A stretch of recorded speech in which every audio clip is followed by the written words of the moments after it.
vamos a tener la lectura de la palabra del Señor en el Salmo 78 primeramente. Vamos a tener dos lecturas. La primera en el Salmo 78, el versículo del 34 al 37. Y dice así la palabra del Señor: si los mataba, entonces lo buscaban.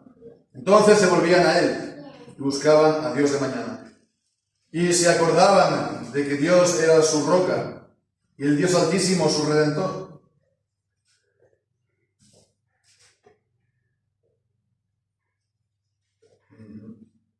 El Dios Altísimo su Redentor, pero lo lisonjeaban con su boca y con su lengua le mentían, pues sus corazones no eran rectos con Él, ni estuvieron firmes en su pacto.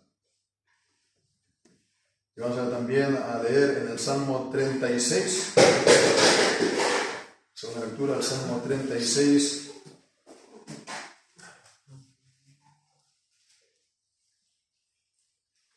en el versículo 4. Dice así: piensa iniquidad sobre su cama, está en camino no bueno, el mal no aborrece. Amén. Hasta aquí la palabra del Señor. Muy bien, pues estamos ya por acabar este tercer punto acerca de los agravantes de los pecados, que tiene que ver pues, con considerar la gravedad de ciertos pecados, ¿no? Del hecho en sí mismo. Hay unos actos, unas acciones, unos pecados que son especialmente más graves que los demás. Hemos estado considerando pues, todo esto las semanas anteriores. Ya con el estudio de hoy vamos a concluir este punto y ya entonces entraremos al último punto de esta pregunta, la 151, ¿no? Que vemos que tiene bastante contenido. La última pregunta tiene que ver acerca de agravantes en cuanto a las circunstancias, ¿no? Hay momentos, hay circunstancias que hacen que los pecados sean especialmente graves, ¿no? Se podría decir así, ¿no? No es tanto la esencia del mandamiento o del pecado, que es lo que estamos aquí viendo, sino accidentes, ¿no? Circunstancias. Bueno, pues entonces estoy utilizando un lenguaje más así, ¿no? Más formal. Pero vamos ahora entonces a considerar ya este último estudio acerca de la esencia de pecados graves, ¿no? Y nos falta, agrupándolo en dos, ¿no? Nos falta ver las dos últimas categorías de pecados graves, ¿no? Y la primera tiene que ver con nuestros compromisos con Dios y con los hombres. Los compromisos con Dios y con los hombres. Hemos leído al inicio dos textos y entonces el primero es el Salmo 78, los versículos 34 al 37, y entonces vemos, se nos está diciendo que el pueblo de Israel, cuando era puesto en angustia, buscaban a Dios. Y entonces lo lisonjeaban con su boca y con su lengua le mentían. Pero con sus corazones no eran rectos para con Él, ni estuvieron firmes en su pacto. Entonces vemos que en angustia buscaron al Señor y lo lisonjearon, dice. La naturaleza de esa lisonja tampoco se nos dice, ¿no? Pero nos podemos también acordar del Salmo 50, ¿no? Cuando dice: invócame en el día de la angustia, invócame en el día de la angustia, te responderé y tú me honrarás. Invocar a Dios en la angustia es lo que viene al corazón del hombre casi inmediatamente. Incluso los que no creen en Dios se encuentran en una situación que les sobrepasa, que está más allá de sus fuerzas, y se vuelven instintivamente a Dios, aún diciendo: Señor, si tú existes, ayúdame, sé propicio a mí. Es algo que está innato en el corazón. Incluso podría ser que alguien que haga esto, pues hace algún tipo de compromiso con Dios, algún tipo de voto con Dios. Señor, si tú me libras, yo prometo que haré esto o haré esto otro. Entonces es un compromiso con Dios. Y bien, pues entonces faltar a estos compromisos con Dios, faltar a lo que nos hemos comprometido a Él, al invocarlo. Entonces eso es, por supuesto, especialmente grave. En la pregunta del catecismo, la respuesta nos dice compromisos con Dios y con los hombres, también lo vamos a ver, ¿no? Compromisos contra nuestras oraciones, contra nuestros propósitos, contra nuestras promesas, contra nuestros votos, contra nuestros pactos con Dios. Entonces esto es especialmente grave, especialmente grave. Entonces vemos en Jeremías capítulo 2 y versículo 20, primero de los textos en Jeremías, después vamos a mirar también en Jeremías 42, pero aquí en Jeremías capítulo 2, versículo 20,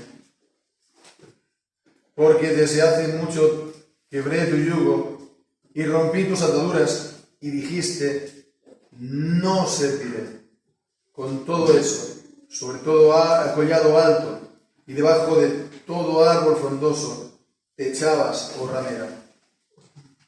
El Señor le rompió sus ataduras y se mostró favorable, lo libró y en vez de esto endureció su rostro y dijo, no serviré, no me someteré al Señor más.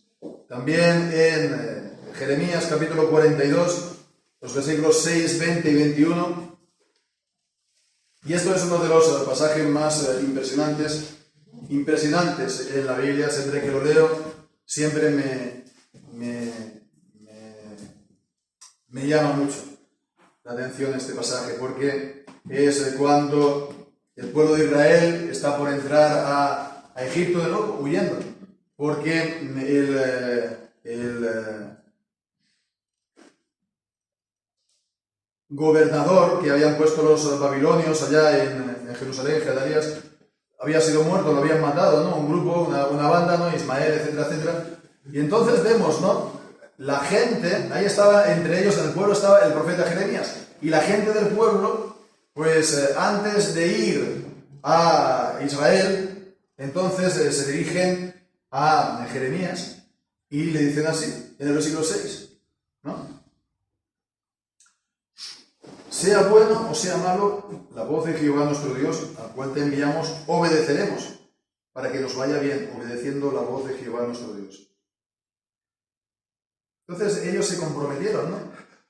Consulta tú en nuestro lugar al Señor y todo lo que Él te diga, nosotros lo haremos, sea bueno o sea malo, sea lo que a nosotros nos apetece o lo que nosotros queremos o nosotros creemos que está bien, o sea lo contrario, lo que tú digas haremos.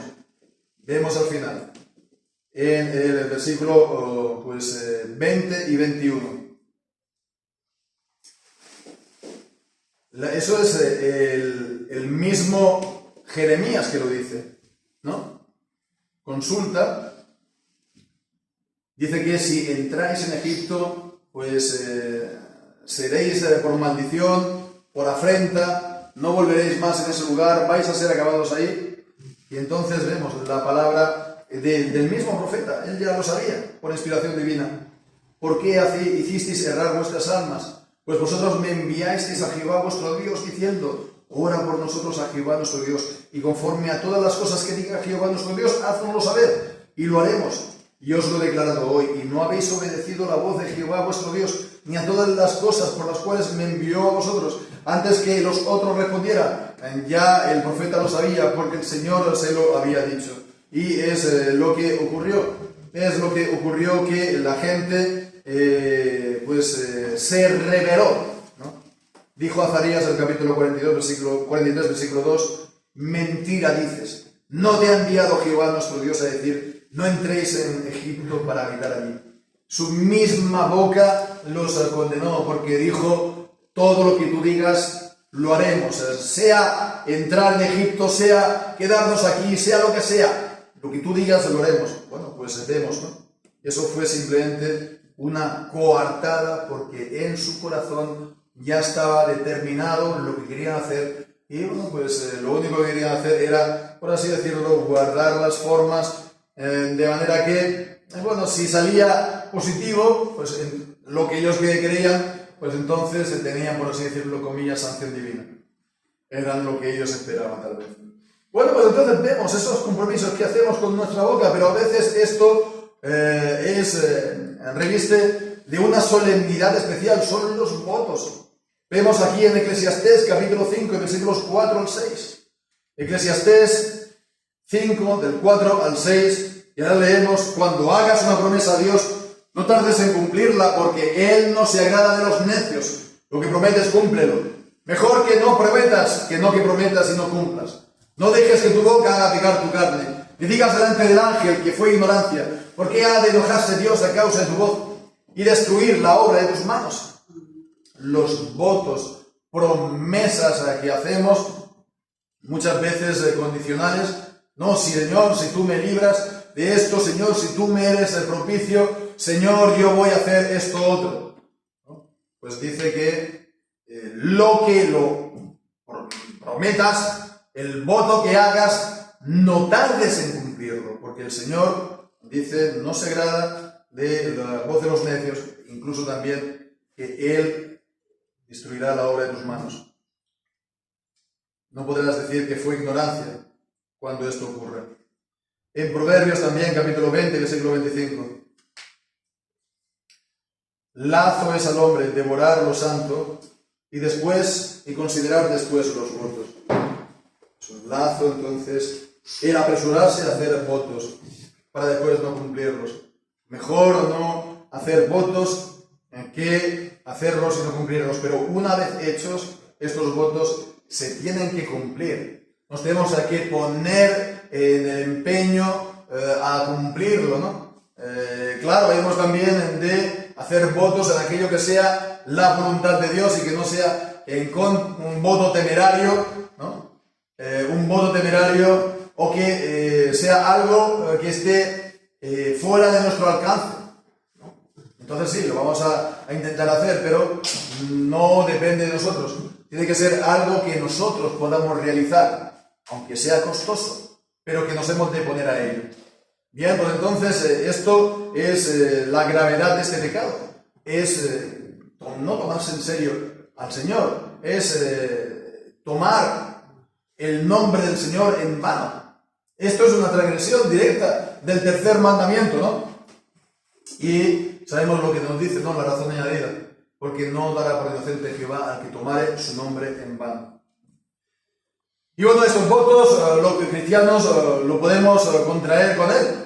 Es algo que es lícito, por cosas especiales. Pero todos los cristianos tenemos unos votos contraídos con el Señor. Todos, por igual, que son nuestros votos en el bautismo. Lo hacen nuestros padres en nuestro lugar, si hemos sido bautizados de niño. O lo hacemos nosotros personalmente, si somos bautizados de adultos. O lo hacemos también nosotros personalmente, si hemos sido bautizados de pequeños, y entonces lo ratificamos cuando hacemos profesión de fe delante de la iglesia y confirmamos de esa manera los votos que hemos hecho. Nos comprometemos a seguir cumpliéndolos personalmente cada uno de nosotros. Y eso es entonces una cosa que hay que también tenerlo muy presente. Son votos delante del Señor que no se tienen que hacer a la ligera y que si se hace uno está obligado a cumplirlo. De manera que si uno no lo cumple, el Señor lo tiene por culpable de ese pecado, culpable por lo tanto de apostasía, de no ser fiel al Señor como Él se comprometió solemnemente. Y esto es un pecado de condenación. Fijemos la gravedad que tiene esto. Es un pecado que acarrea condenación. Si uno permanece en ese pecado endurecido para siempre. Bueno, pues entonces vemos la gravedad de faltar a los compromisos que hacemos con Dios, estas oraciones, estas promesas que podemos hacer, los votos también, incluso también los pactos que hacemos con el Señor, estos pactos en Levítico, capítulo 26 y versículo 25, y traeré sobre vosotros espada vengadora en vindicación del pacto, y os reuniréis en vuestras ciudades, mas yo enviaré pestilencia entre vosotros, y seréis entregados en manos del enemigo. Esto es algo también parecido a lo que decimos de los votos, porque todo creyente estamos en pacto con el Señor. Tenemos un pacto contraído con nuestro bautismo, o ratificado en nuestro bautismo, mejor dicho, y ahí pues estamos comprometiéndonos a serle fiel a Dios. El pacto de gracia, vemos, es algo general, es algo para todos los cristianos, pero al final ese pacto de gracia es algo personal de cada uno, de cada creyente con el Señor. Tenemos un pacto personal con Él, que se llama pacto de gracia. Es un pacto mío, que se llama pacto de gracia. El pacto de gracia no es solamente esta gran doctrina que abarca toda la Biblia, etcétera, etcétera, sino que es un pacto personal. Pero del mismo modo que habíamos dicho de los votos, también en cuanto a los pactos, podemos hacer unos pactos más particulares o más concretos con el Señor. Por ejemplo, si alguien está en el ministerio, entonces se ha comprometido a estar dedicado a predicar y a enseñar la verdad de la palabra de Dios, y a estar pues dedicado en eso de por vida, o mientras pueda llevar el ministerio por la edad, etcétera, o por la salud, etcétera, ¿no? Y bueno, la Biblia habla también del pacto de Leví, que sería entonces algo, o el pacto del sacerdocio, en el libro de Malaquías y otros lugares, ¿no? O en Isaías, por ejemplo. Bueno, pues vemos también, si uno está en el ministerio y uno pues entonces ha sido ordenado, uno se ha comprometido solemnemente y públicamente delante del Señor. Eso es también un pacto personal. Hay otros pactos personales que alguien pueda también contraer, algo más particular, algo más, particular o privado se puede decir, o más personal, ¿no? Ya no voy a decir de qué tipo, ¿no? Algo parecido a los votos. Pues eso también se tiene que guardar. Y si no se hace, si se contraviene, se es el reo de un pecado muy grave. Muy grave. Acordémonos de Elí, acordémonos también de lo que dice de los pecados de los sacerdotes en Malaquías 1. ¿No? Por haber profanado ese pacto, por haber profanado el nombre de Dios, o haberlo, que por su ministerio el nombre de Dios fuera tenido en menos, etcétera, etcétera. Lo podemos leer lo que dice ahí, ¿no? Acerca de cómo va a tratar sus ofrendas, lo que va a tratar sus sacrificios, ¿no? Cómo los va a tratar y los va a llenar a ellos de deshonra y de deshonor por no haber honrado el nombre del Señor. Bueno, pues es con Dios, y todos estos pactos y compromisos también a veces se hacen de manera común con el hombre y a la vez con Dios, ¿no? Y es lo que ocurre, por ejemplo, en el matrimonio. En el matrimonio, en Proverbios capítulo 2 y versículo 17, habla de la mujer extraña, de la ajena, que abandona al compañero de su juventud y se olvida del pacto de su Dios. Ese pacto lo hizo con el marido de su juventud, pero, vemos, lo hizo en presencia de Dios, y está hablando del pacto de su Dios. Algo también parecido a lo que leemos en Ezequiel capítulo 17, versículos 18 y 19. Porque menospreció el juramento para quebrantar la alianza, cuando he aquí que había dado su mano y había hecho todas esas cosas, no escapará. Por tanto, así ha dicho el Señor Jehová: vivo yo que ciertamente el juramento que menospreció y mi alianza que quebrantó pondré sobre su cabeza.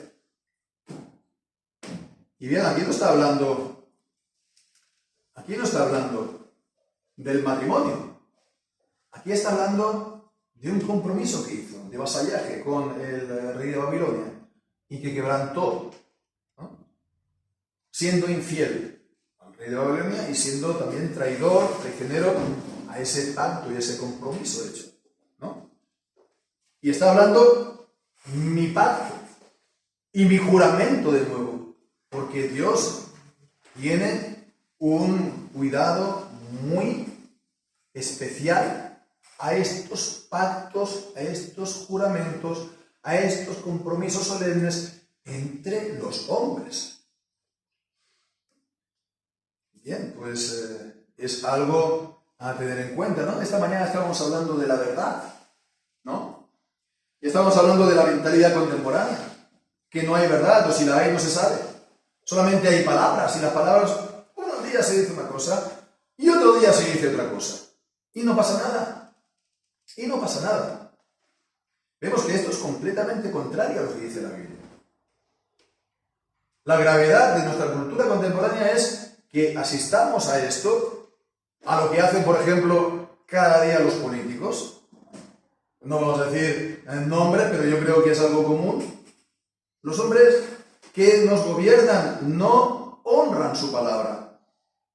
Utilizan su palabra, a lo mejor, para recibir un apoyo, pero, bueno, pueden cambiar completamente lo que ellos se han comprometido con el pueblo para que recibir su voto. Es una especie también de pacto, ¿verdad? Es una especie también de alianza que hay, ¿no? Un acuerdo. Pero pasan completamente y no pasa nada.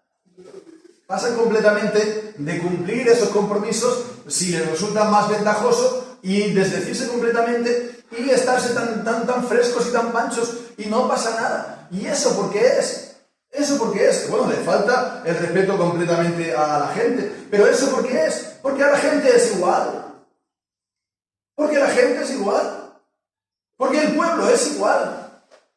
Porque el pueblo falta a todos sus compromisos. Porque los maridos son infieles a sus mujeres y las mujeres son infieles a sus maridos. Y todos son, pues, engañosos, como arcos engañosos. Todos son completamente falsos. Porque vivimos en esta cultura. Y bueno, pues entonces, en un país de falsos, el más falso es el rey. O el presidente. ¿No? Entonces, vemos, no es algo de extrañar que esto ocurra. No es nada sorprendente. No nos tendríamos tampoco ni siquiera que escandalizar. Es lo normal. Es lo normal. En un país de no sé cuántos millones que están aquí bautizados y por lo tanto también ligados directamente con el Señor en pacto de esta manera y siendo infieles y paganos como el que más. Y eso es un pecado delante de Dios. No podemos decir, no, eso no pasa nada porque mira, es la Iglesia Católica. No, eso es un pacto y eso es un compromiso. Eso es la señal del pacto de gracia, que se hace a través de una iglesia que es hereje y apóstata, sí, pero la señal del pacto es firme porque las promesas del pacto son firmes. Y el Señor no dice, esto no es nada. El Señor dice, esto es grave. Porque están profanando mi nombre, están profanando mi pacto y mi sacramento. Y se comprometen a una cosa en el sacramento del pacto y lo hacen pues profanando y tomando mi nombre en vano. Entonces ya digo, si se hace con lo mayor no va a hacerse con lo menor. Entonces no hay que extrañarse. Esto es lo normal. Lo extraño sería que no fuera así. Esto es lo que ocurre cuando la gente deja al Señor y se abandona de pensar conforme a su palabra. Bien, pues esto en cuanto a estos compromisos que hacemos con Dios y también con los hombres, ¿no? Tiene una gravedad especial, pero vemos también, y con esto ya concluye el catecismo en esta pregunta, los pecados que se hacen deliberadamente. Deliberadamente. Es decir, como hemos también leído en Eclesiastés, no puedes decir que es por ignorancia. Hay pecados que son por ignorancia. Y la Biblia habla de ellos. Hemos cantado en Salmo 19 esta mañana, ¿no? Líbrame de los pecados que me son ocultos, ¿no? Habla de los pecados de los hierros, ¿no? Creo en el Salmo 90, ¿no? de los hierros que se hacen, ¿no?, por inadvertencia, ¿vale? Pero también hay pecados que se hacen con todo el conocimiento y con todo el descaro. En Salmo 36, versículo 4, era que decía que los hombres están sobre su lecho, sobre su cama, y meditan el mal, piensa iniquidad sobre su cama, está en camino no bueno, el mal no aborrece. En su cama medita el mal, piensa el mal para llevarlo a cabo. Y sabe que es mal, pero no le importa que sea mal. No le importa y está decidido a llevarlo a cabo. Entonces, el catecismo aquí da una serie también de adjetivos a esta, ¿no?, lo califica esta actitud, ¿no? Hacerlo, por lo tanto, presuntamente, con presunción, Jeremías capítulo 6 y versículo 16. Jeremías 6, versículo 16.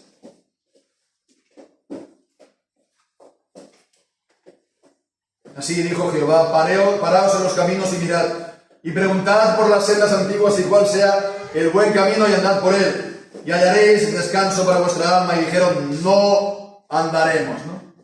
Presunción, ¿no? Con prepotencia, con orgullo, con altanería, ¿no?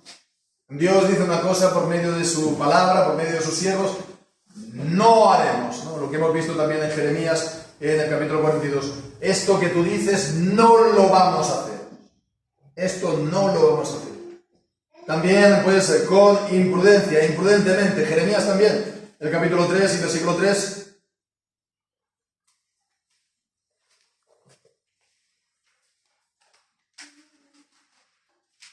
Por eso las aguas han sido detenidas y faltó la lluvia tardía, y has tenido, no es imprudentemente, es impudentemente, ¿verdad? Impudentemente, ¿no?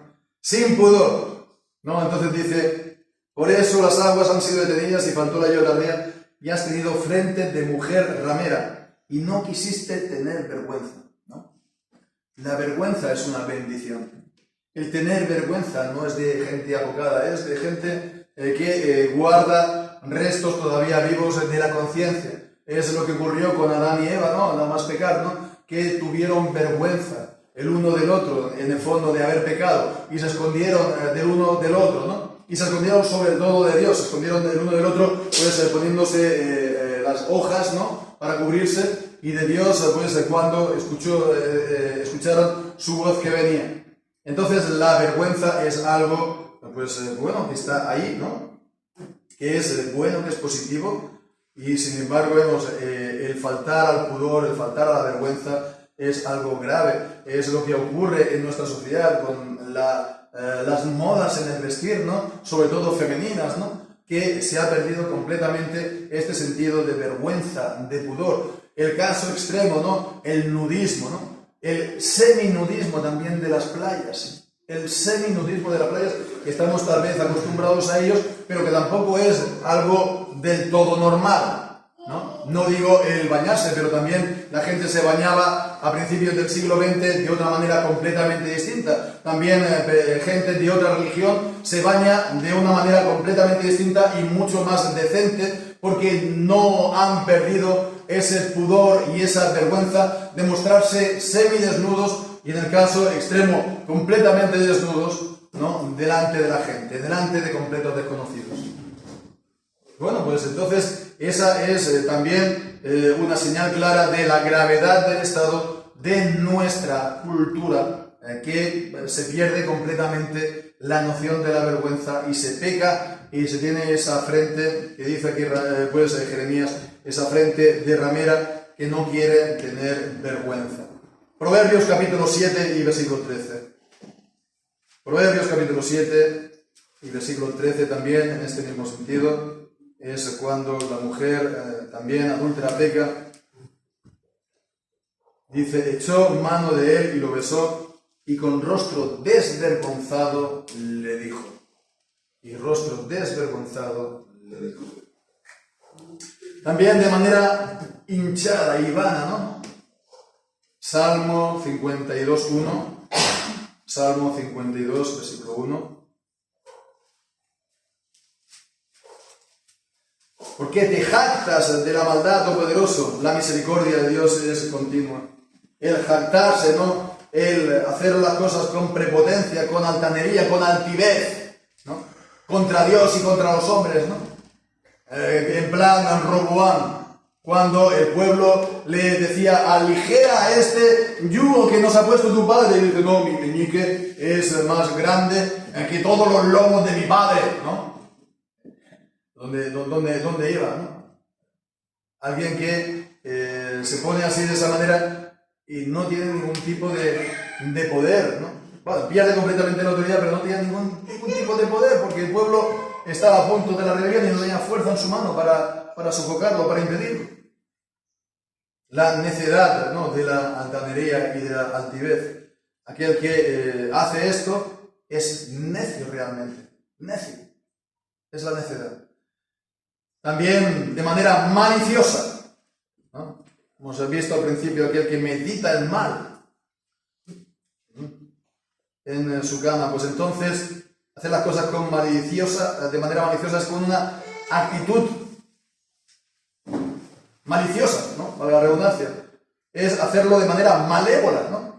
Con una intención de mal, ¿no?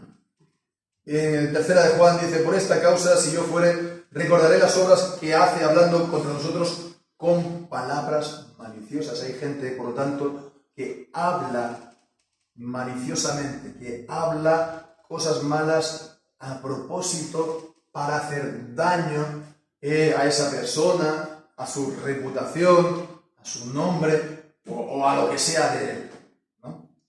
Eso es malicia, y la malicia es algo diabólico, es algo terrible. Este pecado, por lo tanto, es también terriblemente grande en su gravedad. Hacer las cosas, este pecado, también de manera frecuente. No es una cosa que te ocurre un día sin saberlo, sino que se incorpora a tu vida como una especie de hábito, ¿no? Una especie de hábito. Dice en Números capítulo 14 y versículo 22, Pentateuco, Números 14 y 22, que todos los que vieron mi gloria y mis señales que he hecho en Egipto y en el desierto, y me han tentado ya 10 veces y no han oído mi voz. ¿Cuántas veces pecó Israel en el desierto, no? Una y otra vez. Dicen 10 veces para decir una cantidad, una gran cantidad, una cantidad plena, ¿no? Seguro que serían muchas más. No está aquí hablando del número exacto, sino de una gran cantidad de veces. Una y otra vez. Esa era su manera habitual de responder al Señor. Isaías capítulo 57 también, y versículo 17 nos habla también de esto mismo. Isaías 57, 17.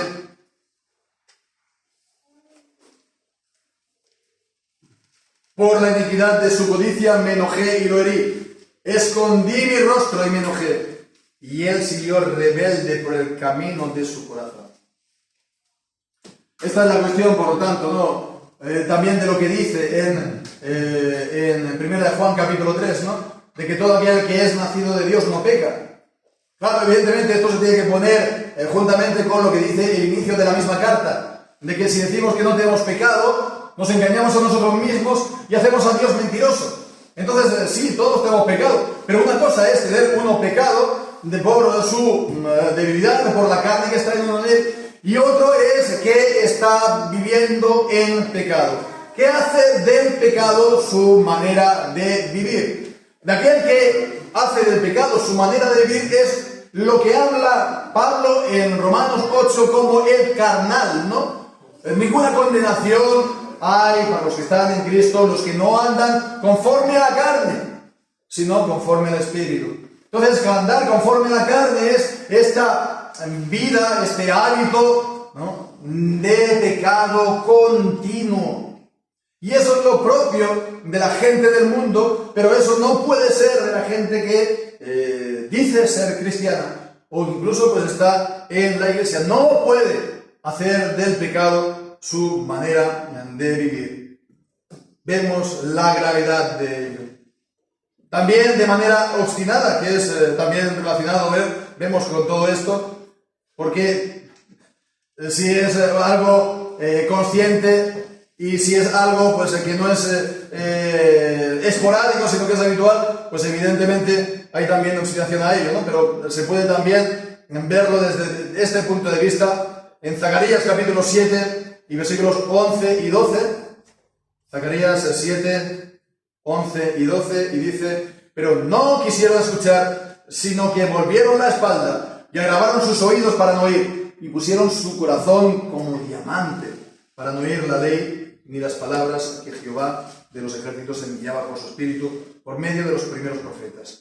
Pusieron su corazón como diamante, ¿no? Endurecieron su corazón. Bueno, pues entonces vemos la obstinación, también el deleite que se encuentra en el pecado. Es algo terrible que alguien peque y en vez de ser por la debilidad, pues sea eso por el deleite que uno encuentra en el pecado.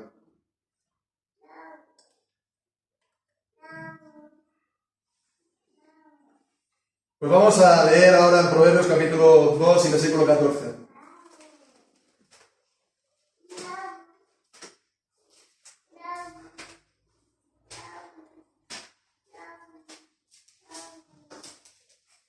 Y se alegran haciendo el mal, que se regocijan en las perversidades del mal. Deleitarse en el pecado, ¿no?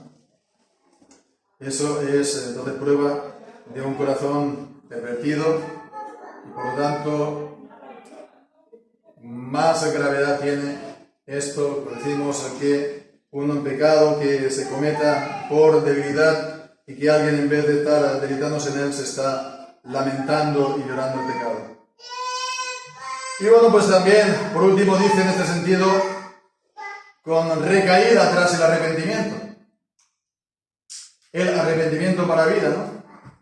Es lo que es una gracia salvífica de todos los que son salvos, ¿no? Pero después de también todos aquellos que profesan fe, todos aquellos que son miembros de la Iglesia, también han dado testimonio de que se arrepienten de sus pecados para andar en novedad de vida. Ellos también están dando testimonio públicamente de que se han arrepentido y han dejado los antiguos caminos y ahora quieren ser del Señor para siempre. Entonces, cuando uno ha hecho esto, se le contabiliza como tal. Cuando uno lo declara por tu propia palabra, por tu propia voz, te trato y en este caso te juzgo. Si uno toma el nombre del Señor y el pacto del Señor, si uno dice que ha dejado de andar a la antigua manera, de la antigua vida, para andar en el Señor, y pues entonces, habiendo conocido la palabra del Señor, habiendo formado parte también de la congregación o de la iglesia, habiendo sido también, pues incluso haber tenido algún tipo de servicio, también podría ser que esté anunciando y predicando la palabra, como aquellos que en el Sermón del Monte el Señor Jesús les dice, ¿no? Que no hemos profetizado en tu nombre, dice, nunca os conocí, apartaos de mí, hacedores de maldad, nunca los conoció. Sin embargo, ellos estaban en la iglesia, y bien que estaban predicando, o bien que estaban profetizando. Pues a ellos entonces, después de ese arrepentimiento, pues que ellos pues han declarado tener, recaen, ¿no? Pero también podría ser que alguien que verdaderamente se ha arrepentido, que uno que realmente ha conocido al Señor, recae temporalmente y vuelve a su antigua vida. El estado de unos y de otros, en este caso, en todo caso, es absolutamente lamentable, porque vienes otra vez a la miseria de la que el Señor te ha librado, te revuelcas en el pecado como la cerda en el cieno, o te vuelves como el perro a su vómito a comerlo. Eso, el vuelve el perro a su vómito, si tenemos perros, lo habremos visto, es para comerse el vómito, para comerse otra vez su propio pecado, su propia inmundicia. Bueno, pues entonces vemos la gravedad de eso, después de que el Señor le ha mostrado gracias y misericordias, incluso comunes, ¿no? Aquellos que todavía no lo han conocido verdaderamente, pero verdaderamente el Señor es bueno y misericordioso para con todos. Pues vemos, eso es de una gravedad mucho mayor. Vamos a leer en Jeremías capítulo 34, versículo del 8 al 11. Jeremías 34, del 8 al 11.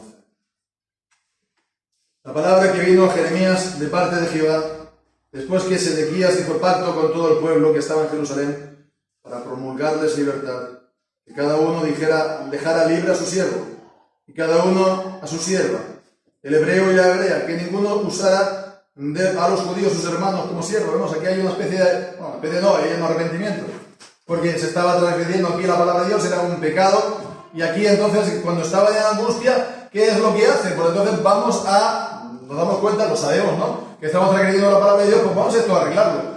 Pero una vez que ha ocurrido esto, al final, pues se lo reconsidera y dice, no, esto es demasiado, ¿no? Toman aquí el pacto, o toman aquí entonces la resolución de hacerlo, y espera, vamos a pensarlo esto mejor, ¿no?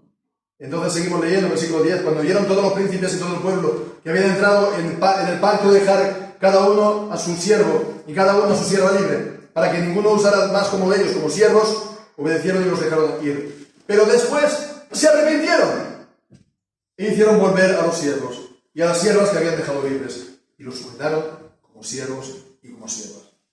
Evidentemente también está ligado con todo lo que hemos dicho, de los compromisos, etcétera, de los pactos que hemos tenido con el Señor. Pero vemos que es también, en este sentido, un arrepentimiento, un pecado. Dejas un pecado para después, oye, pues, esto es demasiado, ¿no? Vamos a negociar, ¿no? Vamos a negociar, vamos a seguir al Señor, pero esto no lo vamos a hacer. Ya haremos por otra parte, ¿no? Ya haremos algún tipo de sacrificio extra, algún tipo de penitencia, algún tipo de satisfacción o de expiación, ¿no? Hablando a la manera un poco papista, ¿no? Entrar entonces en esta especie de mercadeo con el Señor, como si el Señor se prestara a esto. Y por último vemos en Tesalonicenses, 2 Tesalonicenses capítulo 2 y versículos 20 al 22, y este es el último texto de esta tarde, 2 Tesalonicenses 2, 20 al 22. No es... ¿Será tal vez la segunda de Pedro? ¿No hay algún ayudador? Segunda de Pedro 2, 20, 22, sí, claro, es esto. Por supuesto. Es cuando dice, si habiéndose ellos apartado de las contaminaciones del mundo por el conocimiento del Señor y Salvador Jesucristo, otra vez enredándose en ellas son vencidos, su último estado viene a ser peor que el primero. Y esto aquí está hablando de algo, digamos, más grave, por cuanto, lo otro también es grave, por supuesto, pero era algo puntual, pero aquí estamos hablando de la profesión de fe. Aquí estamos hablando de alguien que conoció la verdad de la palabra de Dios y que teóricamente se arrepintió, ¿no? Lo que estamos diciendo al principio, pero dice que lo dejó y abandonó ese camino, porque mejor les hubiera sido no haber conocido el camino de la justicia que, después de haberlo conocido, volverse atrás del santo mandamiento que les fue dado. Pero les ha acontecido lo del proverbio verdadero: el perro vuelve a su vómito y la perra lavada a revolcarse en el cielo. Entonces vemos, ¿no?, estos dos pecados, ¿no?, que son tan graves. El de faltar los compromisos con Dios, los pecados deliberadamente. Se podría decir, ¿hay un pecado que es el sumo de entre los dos? Entre los dos, o digamos, si hacemos la síntesis entre los dos. Alguien que sea infiel al Señor deliberadamente. ¿Vemos lo que quiero decir? alguien que, sabiendo que no es hermano, se hace pasar por hermano, porque la Biblia habla de falsos hermanos, introducidos en la carta a los Gálatas, ¿no? Sigilosamente y furtivamente, para hacer daño. Entonces aquí se conjugan los dos, ¿no? El faltar a ese compromiso con Dios y con los hombres, con los hermanos, porque se introducen pues con una serie de pactos y simulando pues una vivencia y una experiencia, etc. Y entonces eso se hace también de manera deliberada. Podría ser que alguien se introduce en la iglesia, no es verdadero convertido, pero no se introduce en la iglesia para hacer daño. Pero hay gente que se introduce en la iglesia para hacer daño. Deliberado. Gentes a los cuales, hay satanistas que lo hacen. Hay papistas que lo hacen. Agentes, toda la vida. Nada más fácil. Nada más fácil.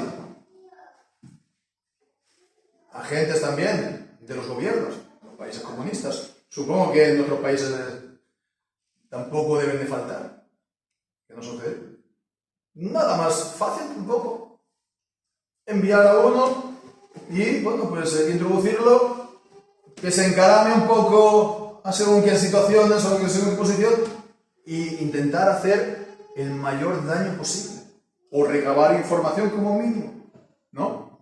Para pasarla, material sensible, ¿no? En contra del pastor o de este o del otro. Llegado el caso, ¿no? Si se descarría un poco, pues entonces, ¡pum!, sale aquí, escándalo. ¿Qué es lo que ocurre todos los días en la política? ¿No? Siempre aparecen escándalos, ¿no? Salen informaciones sensibles que desacreditan o que tal, cuando es muy conveniente, ¿no? Entonces eso es un cúmulo de maldad y es el colmo de la gravedad de estos pecados, porque son estos dos pecados a la vez. No quería comentar, pero en todo caso, sin llegar a estos extremos, no nos quedamos entonces con lo visto anteriormente. En estos pecados no se puede alegar desconocimiento. No se puede alegar ignorancia. Si se peca por ignorancia, es grave. Pero si se peca con conocimiento de causa, es mayor la gravedad. Y entonces es algo, llama la atención que esto no esté del todo presente, digamos, entre los creyentes hoy día, para poner todos los pecados al mismo nivel de gravedad, sin decir que hay unos más graves que otros, ¿no? Que es el discurso típico. Nos olvidamos de las palabras del Señor Jesús mismo en Lucas capítulo 12 y versículo 48. Lucas capítulo 12 y versículo 48. Mas el que no entendió e hizo cosas dignas de azotes, será aceptado poco. El que no entendía, el que no conocía o el que no sabía, el que no era consciente, será azotado poco. Porque a todo aquel a quien le fue dado mucho, mucho se le demandará. Y al que le encomendaron mucho, más se le pedirá. En el versículo anterior nos decía, aquel siervo que entendió la voluntad de su Señor y no se preparó, ni hizo conforme a su voluntad, será azotado muchos. Entonces habrá más azotes para aquel que lo hizo con conocimiento, más azotes que aquel que lo hizo pero sin conocimiento. Y eso significa, por lo tanto, que los dos son igualmente culpables, pero en su culpabilidad hay una gravedad mayor en aquel que tiene más conocimiento y por eso va a recibir un mayor castigo. Y es lo mismo también en cuanto a la salvación, en cuanto a las recompensas, a las buenas obras, ¿no? Que todos somos salvos por la gracia, ¿no? Pero algunos son salvos por la gracia y han puesto y han aportado de sus tesoros lo mejor y han edificado el templo con oro y con plata y con piedras preciosas. Y hay otros que lo hacen con madera, con heno y con hojarasca. Y hay otros que son salvos, pero como por fuego. Que son salvos, pues, dice, pues, que hemos de estar, pues, aborreciendo la ropa contaminada con su carne. Son salvos todos por la gracia. Pero aquel que contribuye con oro, plata, etcétera, por la calidad de sus buenas obras, por su entrega, por su compromiso, por su amor al Señor y a los hermanos, por hacer las cosas conforme a la palabra de Dios y por amor, como digo una vez más, al Señor y a sus hermanos, pues entonces va a recibir más recompensa en el cielo que aquel que, bueno, es salvo así por la gracia, por la misericordia de Dios, porque el Señor le dio fe en su misericordia, pero que poco más se puede decir, ¿no? Poco más puede decir en aquel día. Ambos dos son salvos, tanto el salvo que ha hecho mucho tendrá plenitud de gozo, el salvo que no tiene nada que presentar o con muy bien poca cosa, también será salvo, también tendrá gozo, no echará en falta nada, no habrá alimentación, el Señor pues estará enjugando las lágrimas de todos, de unos y de otros, pero la plenitud de gozo del mayor y la plenitud de gloria que recibirá del Señor será mayor que la del otro. Entonces, ¿qué es mejor para nosotros los creyentes?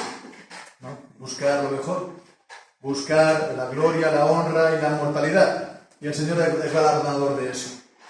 Ser ricos en buenas obras, como hemos dicho. Para eso, entonces, vivir para Dios y no para nosotros mismos, ni para el mundo, ni para nuestro nombre, ni para cualquier otra cosa nuestra. Vivir para el reino de Dios y su justicia. Y todas las demás cosas pues serán dadas por añadidura, ¿no? Así pues, busquemos otra vez más, hermanos, esto, la gloria del Señor. Si comemos y bebemos, todo lo hagamos para la gloria del Señor. Y esto, y en amor a Él, y esto será nuestra mejor preservación del pecado, ¿verdad? El amar al Señor y el entregarnos entonces a hacer de su voluntad. Pues que así sea, hermanos, que el Señor bendiga a su santa palabra. Amén.